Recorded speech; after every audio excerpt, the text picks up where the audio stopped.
What I drink daily at 68 to stay off insulin? The moment that changed everything wasn't in the doctor's office. It was standing at my kitchen sink, too tired to finish a glass of water, wondering if this was how it all slips away. I was 68, my energy gone, my blood sugar creeping higher every month. The doctor said I was on the edge, but deep down, I already knew. The stiffness in my joints, the swelling in my feet, the fog in my mind. It wasn't just age. It was my body asking for help. But I didn't want my story to end in prescriptions and insulin needles. I wanted to stay active, to play with my grandkids, to wake up in the morning and feel like me again. So I made one small change. I started with what I drank. In this video, I'll share the 7 drinks that help me reclaim control naturally, gently, and without breaking the bank. They're simple, powerful, and backed by science. And if you're over 60 feeling like your health is slipping out of your hands, this might be the lifeline you've been looking for. Stick around, and if this hits home for you, hit that subscribe button. Let's walk this road together towards strength, clarity, and peace of mind. Part 1, Morning Reset, starting the day without a sugar spike. In my younger years, mornings were fueled by convenience coffee loaded with flavored creamer, a glass of orange juice, or even sweetened cereals. Back then, I thought I was doing all right. But after 60, every choice I made at sunrise seemed to echo through the entire day. I didn't realize how badly my mornings were working against me until I started tracking my blood sugar. One morning, I skipped the usual, no juice, no sugary coffee, just a warm glass of water with a squeeze of fresh lemon. That small decision, seemingly trivial, had a powerful domino effect. My mid-morning energy didn't crash. My appetite stayed balanced. And for the first time in a long while, I didn't feel that relentless fog in my head by 10 The American Journal of Clinical Nutrition published a study showing that consuming lemon water before breakfast may lower the glycemic impact of the meal by nearly 20%. That's not magic, it's physiology. Hydrating with a simple, citrus-infused drink supports liver function, which is vital for breaking down stored sugar and regulating insulin response. At our age, the liver's efficiency drops. It's like trying to clean the entire house with a broom, missing half its bristles. But giving it a gentle nudge in the morning before food, before caffeine can make all the difference. It's not just about hydration. It's about sending the right signal to your body we're starting fresh. We're in control. I kept this habit because it gave me something else. I didn't expect: relief from joint stiffness. Mornings that once began with aching fingers and swollen knees now started smoother. Whether it's the anti-inflammatory vitamin C or just better hydration, the result is the same. I moved easier, felt lighter, and stayed more positive. And most importantly, I avoided that trap so many of us fall into, starting the day with sugar and spending the rest of it trying to undo the damage. This morning habit became my reset button. But what about the afternoons? That 3 p.m. slump when willpower fades and cravings creep in was a whole different challenge. And for that, I found another gentle ally. Part 2, Afternoon Rescue, my 3 p.m. ritual. That kept the cravings away. As my mornings became more stable, I started noticing a new pattern around 3 p.m. My energy dipped. Even on days I had a solid breakfast and a decent lunch, this slump hit like clockwork. I'd find myself wandering to the pantry, opening cabinets without even thinking, reaching for crackers, cookies, or anything with a crunch. That's when I realized this wasn't hunger. It was habit. And more importantly, it was blood sugar imbalance trying to reassert control. So I searched for something that could interrupt that pattern, not with willpower, but with a replacement. That's when I gave unsweetened green tea a real chance. Not the bottled kind filled with sugar and labels that say natural but are anything but. I brewed a pot of loose leaf tea, no sweeteners, no additives, just leaves and hot water. At first, I expected it to taste bland or bitter. But what I found was this: the warmth of the tea gave me comfort. The caffeine lifted my energy gently. And the compounds in green tea did something else entirely. They helped me stay full, focused, and calm.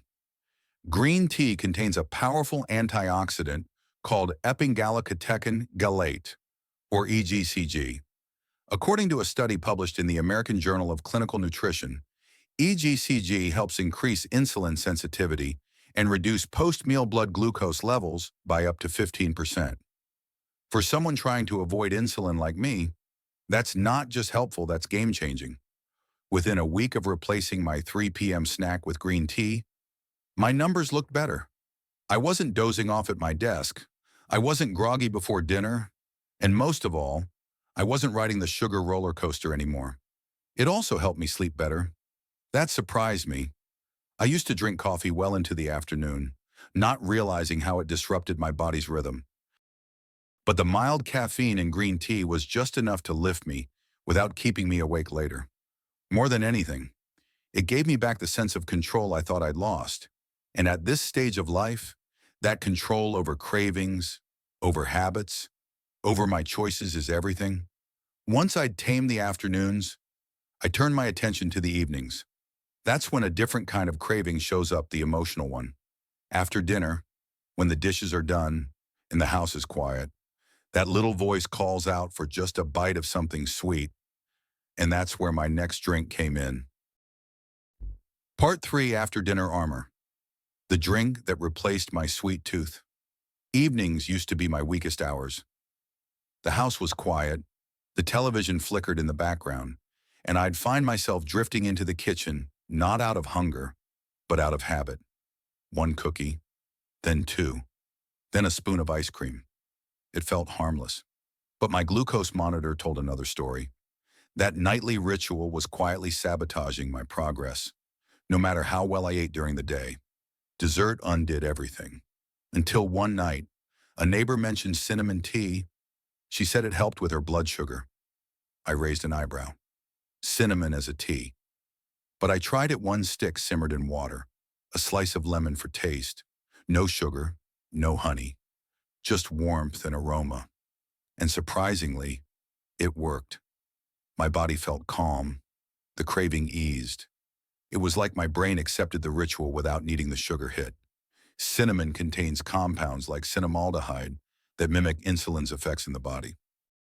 A 2019 meta-analysis in the Journal of Medicinal Food concluded that regular cinnamon consumption can lower fasting blood sugar by up to 24% in type 2 diabetics. But even without diabetes, cinnamon tea supports steady glucose by helping your cells absorb sugar more efficiently. Beyond blood sugar, I noticed something else. My knees weren't as stiff the next morning. My fingers didn't ache as they once did when I reached for my slippers. Cinnamon's anti-inflammatory properties may be subtle, but they add up over time, especially for people like us, where inflammation is a silent enemy. More than the science, though, it was the ritual that mattered. Instead of dessert, I brewed a warm, fragrant cup of tea. I sipped slowly. I felt satisfied not just physically, but emotionally. That small act of care at the end of the day reminded me I'm still in charge. I don't need sugar to soothe me. I can choose something better. This shift from emotional eating to emotional nurturing changed my evenings. But the real test wasn't sweets, it was snacking. That random urge to munch between meals, especially mid-afternoon or late evening. To break that habit, I needed something even simpler and surprisingly effective. Part 4: The Snack Stopper. How a gel-like drink silenced my cravings. After replacing dessert with cinnamon tea, I finally felt in control of my evenings. But a new challenge emerged: random snacking. It wasn't always about sweets. Sometimes it was crackers, a handful of chips, or even healthy trail mix. The common thread: I wasn't actually hungry. I was just restless. That's when I came across chia water. At first, I dismissed it. Chia seeds. Wasn't that just a trendy food from fitness blogs? But I kept reading. What caught my eye was a study from the British Journal of Nutrition, showing that just 1 tablespoon of chia soaked in water before meals could help reduce appetite, improve blood sugar stability, and promote digestive health in adults over 60. I figured I had nothing to lose. I mixed a tablespoon of chia seeds into a tall glass of water, let it sit for 10–15 minutes, and sipped slowly in the afternoon. The texture was unusual, like tiny soft pearls, but the effect was immediate. I didn't feel the usual impulse to grab something crunchy. My stomach felt fuller, calmer. It was as if my body finally received the message: we're nourished. We're good.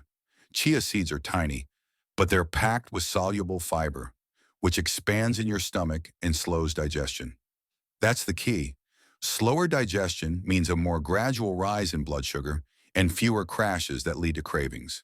One study from Diabetes Care even found that adding chia to the diet helped reduce post-meal glucose by up to 39% in pre-diabetic adults.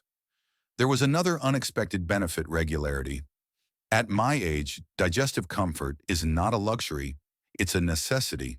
After just a week of chia water, I felt less bloated, more light after meals, and surprisingly, more hydrated.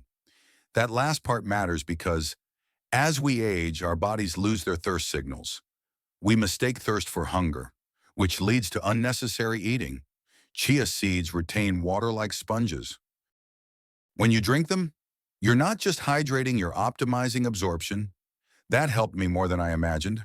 I wasn't snacking because I needed food. I was snacking because I was dehydrated. Once chia water became my midday go-to, the pantry trips dwindled. I didn't have to resist cravings, they just stopped coming. And so I wondered if such a small thing could help this much. What else have I overlooked? That's when I turned to an old world drink I had ignored for decades, something both humble and healing. Part 5: The Forgotten Grain. How barley water quietly healed me. After chia water became a daily ritual, I began to see my relationship with food shift. I no longer ate out of habit, but out of true hunger. My blood sugar was stabilizing, my digestion was smoother, and I felt like my body was no longer fighting me. But I still had one lingering issue: swelling. My ankles were puffy by evening, and some days my hands felt stiff, as if I'd aged overnight. That's when I remembered something a friend from Trinidad once told me. When our parents got sick, they didn't reach for pills, they boiled barley.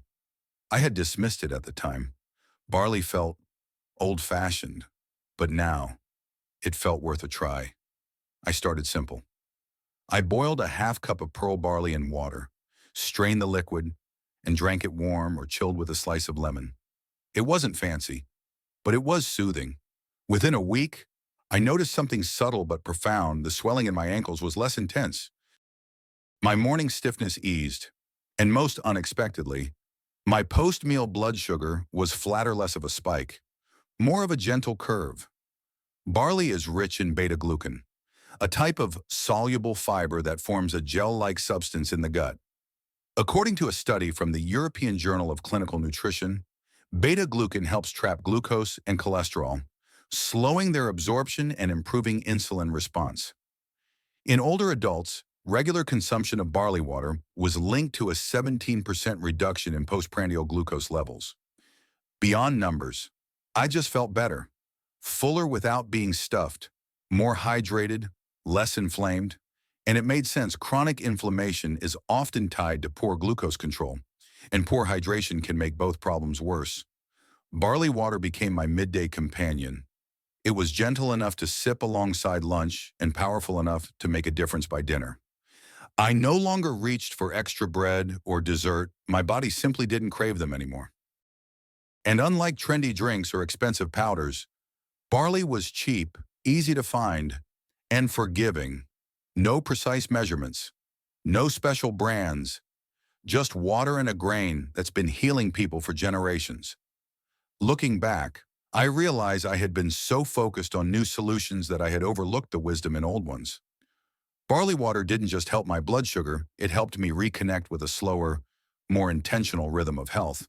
But if barley grounded me during the day, what truly transformed my mornings, my joints, and even my mood was something far simpler, yet far more essential. It was the drink we all have access to, but rarely give enough credit. Part 6: The Clear Cure: How Water Became My Most Powerful Medicine. After discovering the quiet strength of barley water, I thought I had covered all the basics. My blood sugar was more stable, cravings lessened, joints more cooperative. But one day, my doctor gave me a gentle warning. Your kidneys are showing early signs of strain. I was stunned. I had done everything right, or so I thought. That's when I realized the most overlooked habit in my entire routine: water. Plain, clean, unflavored water. Not tea, not juice, just water. For years, I had underestimated hydration. I thought sipping coffee in the morning and a glass of something sweet with dinner was enough. But it wasn't. In older adults, dehydration often hides behind symptoms. We dismiss fatigue, foggy thinking, sugar cravings. I wasn't sick, I was simply dry. A report by the National Institutes of Health found that even mild dehydration can increase blood glucose concentration and reduce kidney function in adults over 60. It's because the less fluid you have, the harder your body works to circulate and regulate sugar. Your liver holds on to glucose instead of releasing it. Your kidneys struggle to flush out toxins, and your joints lose their cushioning. I began my experiment with one full glass of water first thing in the morning, then another mid-morning, another in the afternoon, and one before bed. I didn't chug, I sipped, mindfully. Within a week, I noticed three things. First, I stopped craving snacks between meals. What I thought was hunger was really thirst. Second, my mind was clearer. The fog that had lingered in the afternoon gone. And third, my joints, particularly in the knees and hands, felt noticeably more fluid. But what really convinced me was my next lab test. My kidney function numbers had improved. Slightly but measurably. My doctor was surprised. I wasn't, because for the first time in years, I was finally giving my body the thing it had been silently begging for: hydration. And yet, water did more than repair. It reminded me of something deeper, that healing doesn't always come in a pill, a product, or a program. Sometimes it's found in consistency, in showing up for your health every day in small and quiet ways, in saying, I care about this body. I want it to thrive. Water became my truest medicine, the one I never bought, but finally remembered to respect. Now, when people ask me where to start when they feel overwhelmed by choices, supplements, rules, I say this: start with water. Start with what's simple. Start with what your body has always needed. And once you've made peace with the basics, then and only then can you move into healing that lasts. But of course, drinks are just the beginning, because what we consume is only one side of the story. What we believe and how we live is the next. Part 7, Rhythm over Rescue. Why it's not about what you drink, but what you repeat. By the time I made water my anchor, I began to see a larger truth. It wasn't just about choosing the right drinks, it was about building a rhythm. My healing didn't come from dramatic changes. It came from consistency, from doing the simple things daily, until they weren't things I had to do. They were things I got to do. In the past, I had fallen for quick fixes, the detox teas, the sugar-blocking supplements, the fad diets. They all promised a shortcut, but every shortcut I took eventually led me right back to where I started: tired, frustrated, and craving control. The only thing that changed everything was slowing down. Science supports this, too. A study published in Frontiers in Aging Neuroscience shows that consistent, daily hydration, not extreme bursts, leads to better glucose regulation and cognitive stability in older adults. The key word here is consistency. It's not the occasional healthy choice that changes your path. It's the habit you repeat, even on the ordinary days. Each drink I've shared with you wasn't a miracle cure. It was a step, one small, thoughtful step in the direction of health. And together, these steps created momentum. They gave me confidence. They reminded me that I wasn't broken. I was just out of sync. The hardest part of aging, I've found, isn't physical, it's emotional. It's the quiet fear that maybe it's too late, that your best days are behind you, that your body is now a problem to manage, not a vessel to live in. But I'm here to tell you that's not the truth. When I chose water over soda, tea over cookies, lemon over cream, I wasn't punishing myself. I was caring for myself. I was saying I'm still here. I still matter. And I can still choose. And that choice became freedom. Not freedom from aging, but freedom within aging. Because when your habits align with your healing, aging doesn't feel like decline. It feels like deepening. The 7 drinks I embraced weren't a magic list. They were invitations. Invitations to slow down, to listen, to trust that your body is still capable of change at any age. And once I embraced that rhythm, I realized something else. Healing isn't something you wait for. It's something you practice. Every sip, every step, every small decision is a message to your body we're on the same team. So yes, hydration helped. Blood sugar stabilized, energy returned. But more than that, I stopped chasing rescue and started building rhythm. And that rhythm gave me back my life. But the journey doesn't end with drinks. The next chapter, perhaps the most important one, is how we move, how we breathe, and how we live with purpose. Because what we put in our bodies matters, but how we live with them matters even more. If you've followed this journey from start to finish, I hope one truth has become clear. Small things, done with consistency, change everything. It wasn't the expensive products or dramatic diets that helped me avoid insulin. It was a glass of lemon water in the morning, a cup of green tea in the afternoon, cinnamon tea at night. It was remembering to hydrate. It was slowing down enough to hear what my body was trying to tell me. You don't have to be perfect. You don't have to do everything at once. You just have to begin. And once you begin, once you show up for yourself, your body meets you halfway. The 7 drinks I shared weren't just recipes. They were reminders that healing is possible, that change is within reach, that your best days aren't behind you. They're waiting just a few simple habits away.